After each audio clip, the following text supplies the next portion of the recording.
Qui a la puissance. Qui a vu, dit ça français. Qui a vu la main de Dieu et qui élève son doigt. Amen. Dieu t'aime, cher bien-aimé. Depuis que j'étais assis là-bas, écoutant tout ce qui a été dit ici, la parole de l'exhortation sabbatique, c'est tout mon message. Quand maman a confirmé encore pour le témoignage de notre sœur Myriam, que dirais-je encore?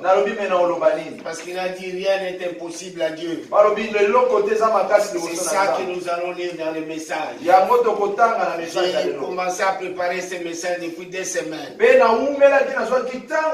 me suis pas concerté avec les mamans. Et voilà, ils sont dans la même optique que moi. Et quand maman vu qu'il prie, ah non, tout ça, moi, ça me dépasse. Ça me donne l'émotion. Tout ce qui sortira du prédicateur vient de Dieu.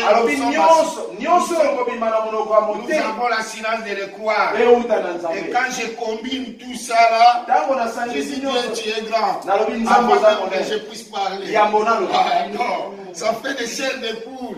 Je ne comprends pas pourquoi les chrétiens n'ont pas peur de Dieu. Pas peur, mais craint Dieu. Et puis ils apportent le nom des chrétiens. Non, ça c'est injurier Dieu.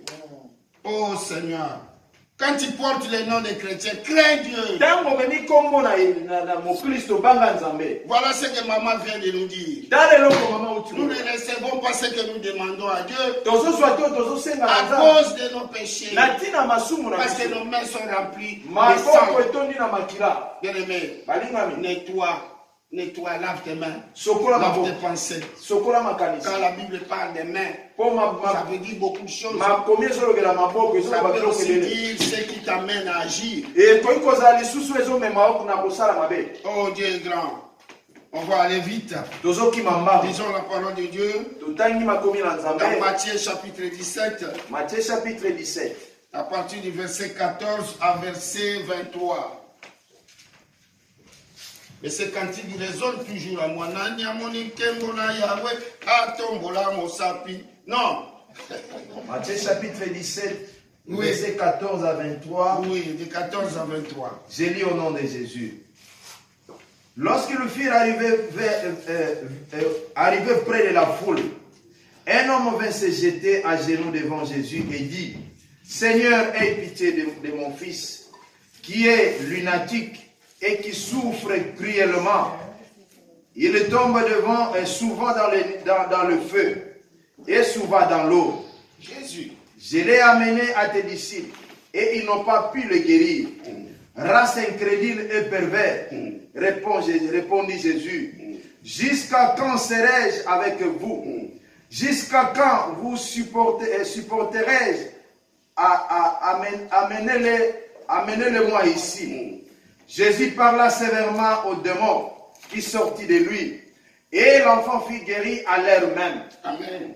Alors les disciples s'approchèrent de Jésus et lui dirent, en particulier, pourquoi n'avons-nous pu chasser ces démons? C'est à cause de votre incrédulité, leur dit Jésus. Je vous le dis en vérité, si vous aviez de la foi comme un grain de sénévé, vous diriez à cette montagne, transporte-toi d'ici là, et elle se transporterait. Rien ne vous serait impossible. Mais cette sorte de démons ne sort que par la prière et par les jeûnes. Pendant qu'ils parcouraient la Galilée, Jésus leur dit, le Fils de l'homme doit être livré entre les mains de l'homme. Et ils le feront mourir. Et le troisième jour, il le ressuscitera. Ils le firent profondément attristés. Amen. Amen. Amen. Amen. Les enfants de Dieu, c'est ça. Il y a une anecdote qui m'est venue encore dans l'esprit aujourd'hui. Les gens du monde, surtout les artistes ou quoi, parce que j'ai lu ça à partir d'un ami que je connaissais qui était musicien. C'est une anecdote, hein, on va passer vite. À chaque fois que je partais dans leur concert, si c'est lui qui va jouer là, mais je ne comprenais pas quelle joie qu'il est animé. Amen. Quelle joie. Un jour, je suis allé lui demander. Cet ami-là s'appelle Lijo Kwempa, les Congolais les connaissent. J'ai dit, mais Kwempa, qu'est-ce qui fait que quand tu es là au podium, tu as vraiment une joie, je ne comprends pas. Mais comment tu es à podium aux Alakalais, aux années Il me dit, mais je suis très content de mon travail. Je suis très content parce que j'aime bien faire ce travail. Amen. Amen. Et je me dis pourquoi les enfants de Dieu, quand ils sont en présence de Dieu, parfois ils sont tout tristes. Tout mou. C'est comme s'ils ne savent pas la présence de qui ils sont venus. Qui les a appelés? Et ce n'est pas quelque chose de nouveau. Nous avons lu ici à la fin. Jésus-Christ parle aux apôtres que je serai livré, je mourrai, mais dans 3 jours, je serai ressuscité.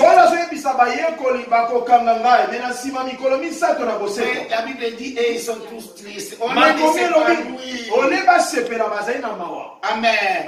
Je te le dis, que tu me donnes déjà un visage de joie, un visage de joie.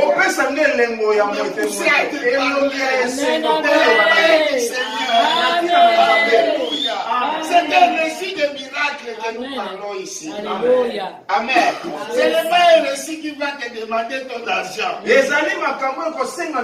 Tu risques de disparaître ici comme les jeunes hommes riches. Parce qu'on l'a dit, va, vends tout ce que tu possèdes et viens suis-moi. Il a disparu. Non, c'est pas un récit comme ça. Le récit ici, ça va te pousser à recevoir ton miracle. Parce que Dieu sait pourquoi il a donné ce message. Amen. J'aime pas crier. Amen. Oui, les protestants qui nous ont enseigné parfois, ils restent sur place là, ils ne bougent pas. Tout doucement, comme ça, mais le message passe. Amen. Dieu t'aime. Est-ce que tu peux acclamer? Tu peux acclamer. Bien-aimé, ce que nous venons de lire, c'est un récit qui est passé en Israël. Donc un père avait un enfant malade. Très malade. La Bible nous dit qu'il était lunatique. Les mots là, parfois, quand on l'attend, lunatique, parfois ça peut perdre des effets troublés. Amen. N'ayez pas peur. Vous savez, en Afrique, là où nous venons, il y avait des gens qui avaient une sorte de folie périodique. Qui venait